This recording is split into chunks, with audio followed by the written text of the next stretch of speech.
આપ જોઈ રહ્યા છો સ્પાર્ક ટુડે ન્યૂઝ। વડોદરા મહાનગરપાલિકાના વોર્ડ નંબર 10ના બૂથ નંબર 27 ખાતે આજે મન કી બાત કાર્યક્રમનું આયોજન કરવામાં આવ્યું। આ કાર્યક્રમમાં કાર્યકર્તાઓ અને સ્થાનિકોએ ઉત્સાહભેર ભાગ લીધો છે।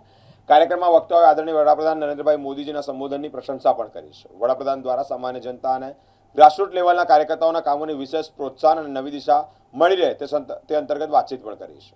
વક્તાએ ભારપૂર્વક કહ્યું કે વડાપ્રધાનના વિચારો પ્રેરણાદાયી છે, જેને અમલ આપવા જાહેર જીવનમાં કરવાથી સમાજમાં સકારાત્મક બદલાવ પણ આવી શકે છે। અંતમાં વોર્ડ નંબર 10ના કોર્પોરેટર મમતાબેન વ્યાસ અને કાર્યકર્તાઓ આ કાર્યક્રમને સફળ બનાવવા બદલ આભાર પણ વ્યક્ત કર્યો છે। વડોદરા મહાનગર ખાતે ward number 10માં booth number 27માં Mann Ki Baat સાંભળવાનો અવસર મળ્યો।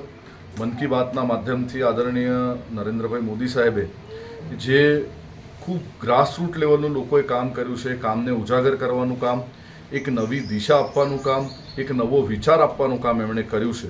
આજે એ મન કી બાત સાંભળીને એમણે જે વિચારો મૂક્યા એ વિચારો ગ્રહણ કરીને આપણા જાહેર જીવનમાં પણ આપણે મૂકી શકીએ એવી જ એક લાગણી સાથે આ વોર્ડ નંબર 10માં આવવાનો અવસર મળ્યો। એટલે વોર્ડ નંબર 10ના તમામ કાર્યકર્તાનો ખૂબ આભાર માનું છું।